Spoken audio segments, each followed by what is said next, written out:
Ladies and gentlemen, listen carefully. Your life, your destiny, your future depend on who you allow into your inner circle. Relationships can either elevate you or drain you. They can push you to your highest calling or pull you into chaos. And let me tell you something, not every man you meet is meant to walk this journey with you. Some people carry poison, not purpose. Some people bring storms, not peace. So today, I'm going to give you 5 warning signs, 5 phrases that, if a man says them to you, you need to walk away immediately. No debate, no negotiation, no let's see if he changes. Your time is too valuable. Your spirit is too precious. Are you ready? Let's dive in. When a man says to you, you're too sensitive, it may seem like just a throwaway comment or a moment of frustration, but I need you to hear this. This is not harmless. This is not innocent. This is emotional invalidation wrapped in casual words, and it's a dangerous sign. What's really happening underneath that phrase is an attempt to dismiss your feelings, to shrink your reality, to make you doubt what you know you feel. And once someone starts planting that seed of doubt inside you, it can grow and grow until you no longer trust yourself. You start thinking, maybe I am overreacting, maybe I am the problem, maybe I should just toughen up and let this go. But hear me, you are never the problem. When a man says you're too sensitive, he's saying, I don't want to take responsibility for how my words or actions affect you. He's saying, I want you to stop holding me accountable because it makes me uncomfortable. He's saying, I want you to adjust yourself so I can stay exactly the same. And that, right there, is why you have to walk away. Because relationships only work when there is mutual accountability. When 2 people are willing to hear each other, learn from each other, and make changes when needed. But when someone chooses to shut you down instead of listen, that's a sign they're protecting their ego, not protecting the relationship. Let's go deeper. Think about how often this dynamic starts small. Maybe you bring up something that bothered you, a harsh tone, a careless joke, a forgotten promise, and you explain how it made you feel. Instead of apologizing or asking how they can do better, they roll their eyes, smirk, and say, you're too sensitive. In that moment, they flip the script. Suddenly, you're no longer talking about what happened. You're now defending your right to even feel upset. And just like that, the conversation has been hijacked. And this pattern, if you stay, doesn't go away, it amplifies. Over time, you start to silence yourself. You start to hesitate before bringing up your feelings because you already know what's coming. You brace for that dismissive response. You train yourself to downplay your needs. You tell yourself, I just need to toughen up. I just need to not let things get to me. But here's the truth. A healthy relationship is not about toughening up or shrinking down. It's about both people creating a space where feelings are respected, honored, and valued. You have to understand, someone who truly cares about you will never call you too sensitive for sharing your heart. They will want to understand you. They will want to know what makes you happy, what hurts you, what builds trust, what breaks it. Sensitivity is not a flaw, it's a gift.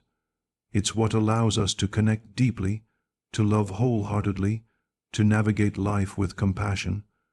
When someone mocks that part of you, they are asking you to cut off the very part of yourself that allows love to flourish. That's not love, that's emotional control, and here's something else. People who use the "you're too sensitive" line often have a pattern of deflecting. They can't handle honest conversations because it forces them to look at their own behavior. It's easier for them to gaslight you, to make you question yourself, than to reflect on their own actions. But listen carefully. Your sensitivity is not the enemy. Your awareness is not the enemy. Your desire for mutual respect is not the enemy. The longer you stay in this kind of dynamic, the more you'll start to doubt your instincts. And once you start doubting your instincts, you become easier to manipulate, easier to control, easier to keep small. But you are not created to live small. You were not designed to tiptoe around someone else's ego. You are worthy of a love that invites your full presence, your full voice, your full emotional reality. That's why when a man says you're too sensitive, you don't try to argue, explain, or convince him otherwise. You don't waste time proving your worth to someone who's already decided they don't want to honor it. You stand firm, you walk away, you remind yourself that the right person will never make you apologize for feeling deeply. The right person will meet you there in the depth, in the vulnerability, in the honesty. Because that's where real love lives. When a man says to you, "If you loved me, you'd do this," understand that you are no longer in the presence of love, you are standing face to face with manipulation. That phrase is not a request, it's not a suggestion, and it's certainly not an expression of love. It's a weapon.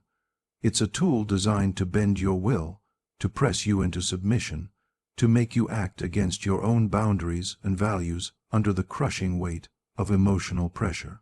And here's the most dangerous part. It often comes wrapped in a tone that sounds sweet, sounds needy, sounds like closeness, but make no mistake, it's a test you were never meant to pass.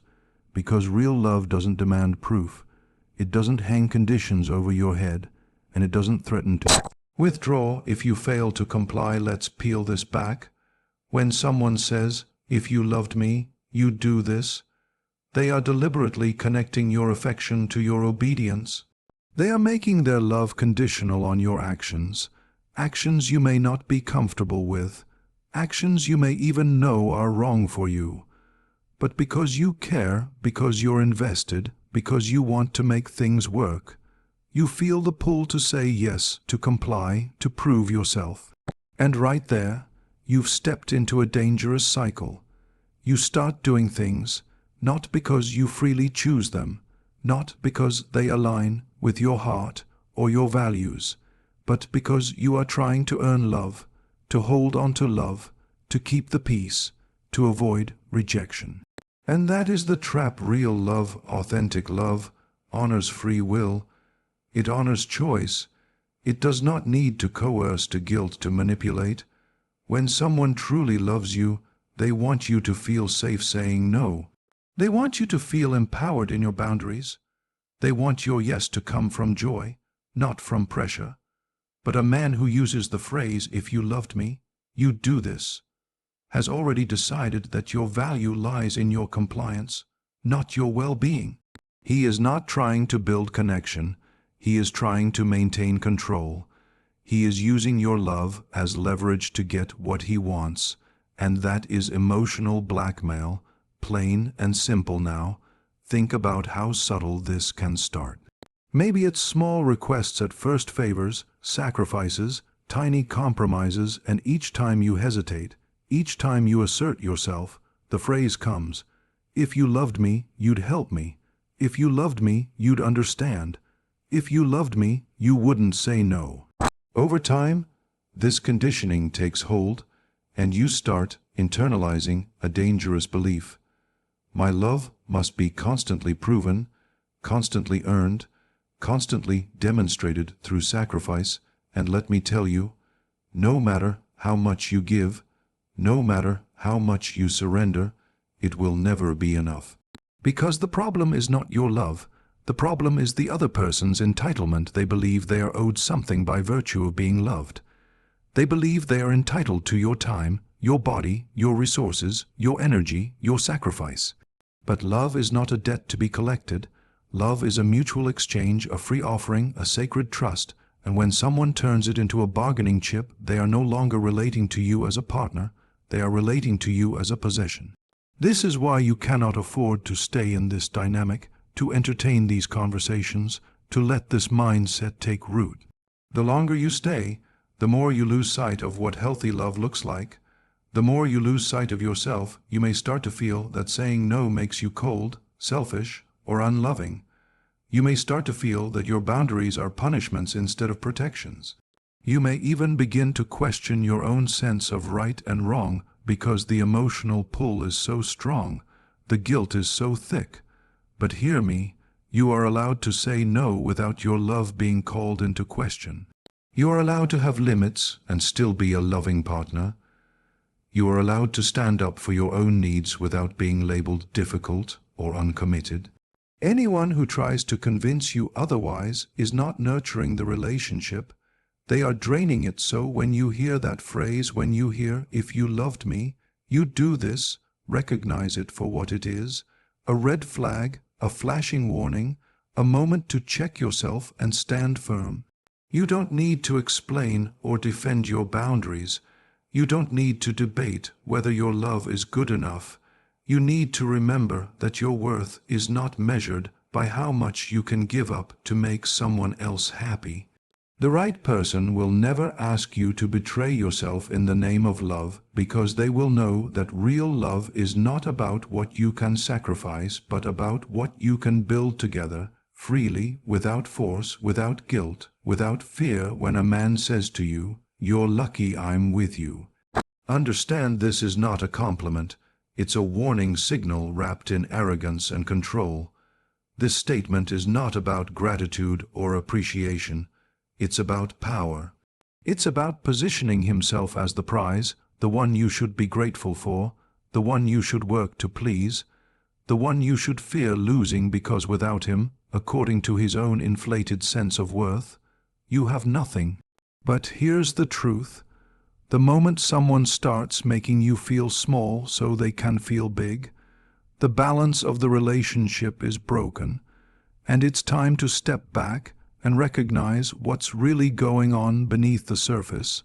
A man who says, "You're lucky I'm with you," is telling you that he believes he is the superior one in the relationship. He is suggesting that you are somehow less attractive, less intelligent, less valuable, less desirable, and that, because of this, you should constantly be trying to prove yourself worthy of his presence. He's saying that you should be grateful he even chose you. And what happens when you believe that? You start shrinking. You start dimming your own light. You stop seeing your own worth.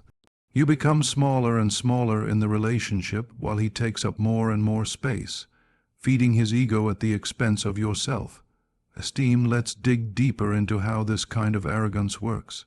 It's not always loud or obvious.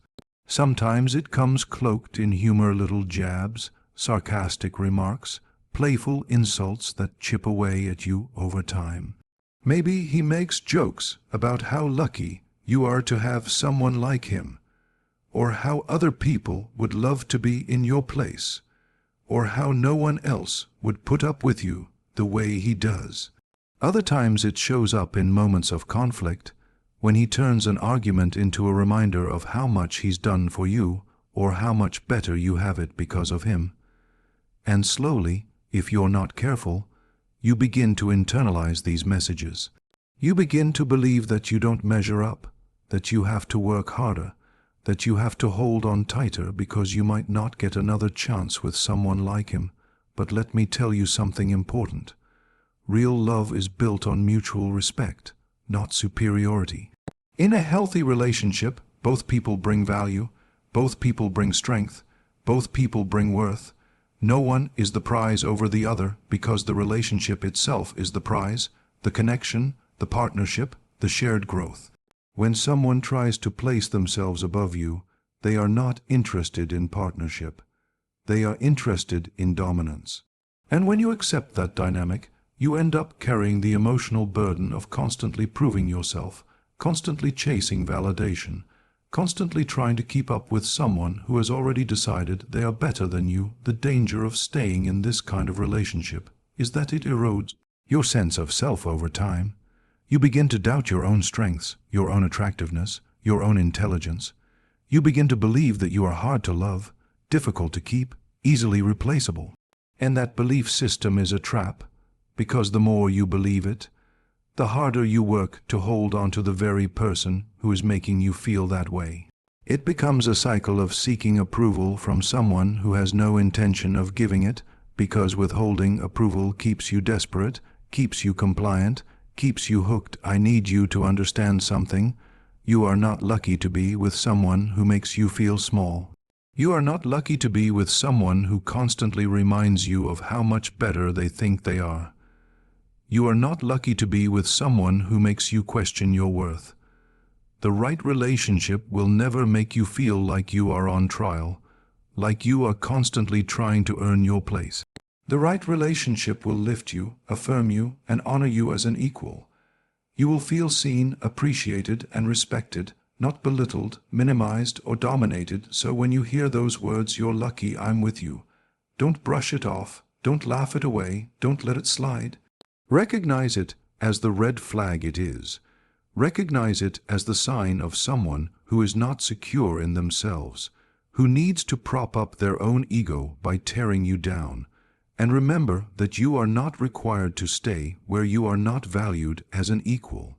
You don't have to explain your worth to anyone. You don't have to fight for validation. You don't have to shrink to fit into someone else's inflated sense of self. You were created with value. You were created with purpose. And the right person will never, ever make you feel like you're lucky just to be standing beside them, because they will know that they are just as lucky to stand beside you when a man says to you, "You'll never find anyone better than me." You need to hear the alarm bells ringing loud and clear, because that is not the voice of love speaking. That is the voice of insecurity dressed up as arrogance and control. That statement is not designed to encourage you or lift you up. It's designed to make you doubt yourself, to make you question your options, to trap you in a small mental box where you believe that your future, your happiness, your chances at love all rest solely in this one person's hands.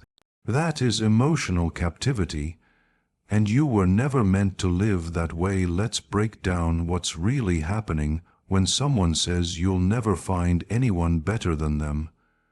That statement is a form of fear-based control.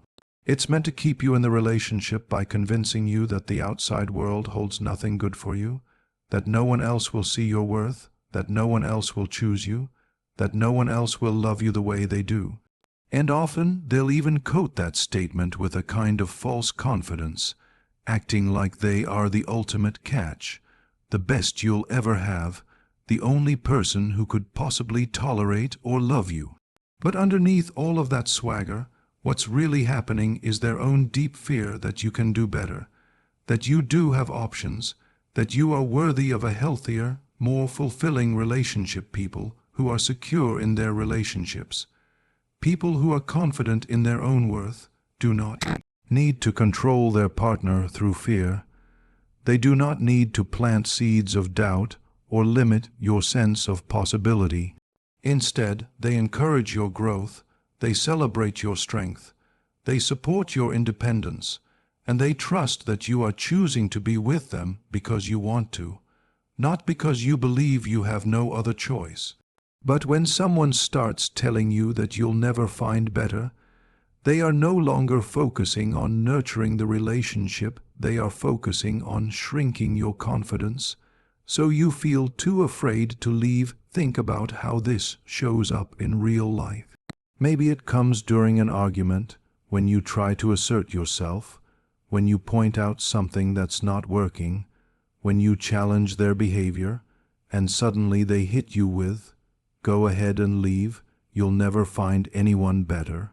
Maybe it comes up when you express a dream or desire, and they scoff and say, "Who else would even put up with you?" Maybe it comes up subtly, in passing comments, in jokes that sting, in comparisons that leave you second, guessing yourself. And over time, if you let those words sink in, you start believing them. You start thinking, maybe they're right, maybe I'm not as lovable as I thought, maybe no one else will accept me, maybe this is the best I can get. But here's what you need to know. Anyone who truly loves you will never use fear to keep you close. They will never need to convince you that you have no options, because they will trust the strength of your connection. They will know that love thrives in freedom, not in chains. They will never position themselves as the best you can do, because they will want you to feel empowered, not trapped. They will want you to feel confident, not dependent, And they will certainly never try to make you stay by tearing down your sense of worth. The real danger of staying with someone who speaks to you this way is that over time, your world gets smaller and smaller. You stop dreaming, you stop hoping, you stop imagining a bigger, fuller life because you've been fed the belief that this is as good as it gets. But that belief is a lie. There are people out there who will love you deeply, fully, generously, without needing to diminish you. There are people who will see you, appreciate you, and walk alongside you as a partner, not as a superior. There are people who will not need to hold power over you to feel secure in themselves, so when you hear the words, "You'll never find anyone better than me," don't internalize them, don't let them sink in, don't let them define your sense of worth or possibility. Recognize them for what they are, a desperate attempt to hold onto control, a reflection of the other person's insecurity, not a reflection of your value. And remember that you never have to stay in a relationship where your confidence is being chipped away, where your options are being limited, where your sense of self is being eroded. You are allowed to believe in your own potential. You are allowed to believe that love can be better, healthier, freer. And most of all, you are allowed to walk away from anyone who tries to convince you otherwise, because your worth was never tied to their approval, and your future is not chained to their permission. When a man says to you, "You're nothing without me," it's not just a cruel statement, it's a deeply revealing one, because it exposes the heart of someone who wants control, not connection, someone who wants to dominate, not love, someone who needs you to believe that your entire identity, your entire sense of worth, your entire capacity to thrive is dependent on him staying in your life. That statement is not about love, it's about possession. It's about reducing you to someone who can't stand on her own, someone who should feel small, weak, and powerless without his presence. And you need to understand, the moment you hear these words, you are not standing in the middle of a healthy relationship. You are standing at the edge of emotional abuse. Let's pull back the layers. A man who says "you're nothing without me" is revealing his deep need to feel superior. He wants to be the source of your happiness, your security, your future, not because he wants to uplift you, but because he wants to tether you to him so tightly that you don't even believe you could exist outside of his shadow. This is not love, it's psychological control, and over time, if you don't walk away, this belief will start to sink into your mind, into your heart, into your daily life. You start questioning your ability to succeed without him. You start wondering if you could be happy alone. You start imagining your life falling apart if he ever leaves. And that's exactly where he wants you, so dependent, so unsure, so fragile that you won't dare to stand up, speak up, or walk away. Think about how this plays out over time. It doesn't always begin with obvious cruelty. Maybe it starts with him reminding you how much he's done for you, how much he's sacrificed, how no one else has ever been there for you like he has. Maybe it escalates into little digs about how you wouldn't make it on your own, how no one else would put up with you, how you're lucky he's still around despite all your flaws. Maybe it turns into controlling behaviors, monitoring your friendships, your choices, your goals, all under the excuse that you need him to guide you, that you'd be lost without him. And little by little, if you're not careful, you start to believe that narrative. You start to see yourself through the lens of his criticism. You start to doubt your own strength. But let me tell you something powerful. You were never nothing without him.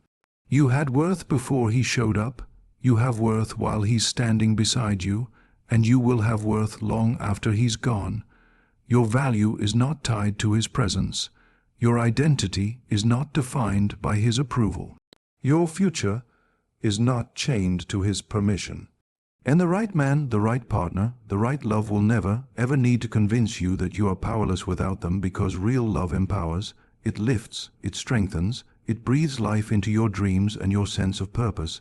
It does not choke them out. Understand this: a man who says "you're nothing without me" is revealing more about himself than about you. He's telling you that he's afraid you'll realize how strong you are.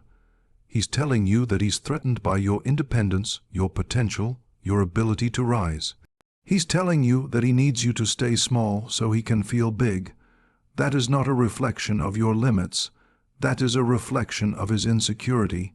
And the more you stay, the more you play into the false belief that you need his validation to be whole, to be complete, to be valuable. But you were designed for more than that. You were designed to stand tall, to stand free, to walk in your own God, given strength and purpose without needing to shrink yourself to fit into someone else's fragile ego. The truth is, no one should ever have the power to define your identity for you. No one should ever hold the keys to your self-worth. No one should ever make you feel that you can't make it without their constant approval or presence.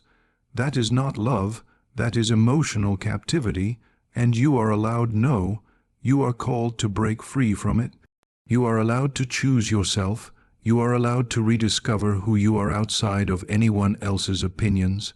You are allowed to walk in your own power, your own worth, your own purpose without needing anyone to co-sign your value. So, when you hear those words, "You're nothing without me," recognize them for what they are, the desperate voice of control, not love, the voice of someone trying to dim your light because they are afraid of how brightly you could shine on your own. And you don't have to accept that, you don't have to carry that, you don't have to stay bound to that. Because you are made for more, and you are stronger than they ever wanted you to realize. Listen to me. Your time is your most valuable asset. Your peace, your purpose, your emotional health, these are non-negotiable. You do not need to argue, explain, or convince someone to treat you right. When you hear these 5 phrases, let your spirit rise up and say, "I am worth more than this," and then walk away, because the right person will never make you question your worth. They will only confirm it. Thank you.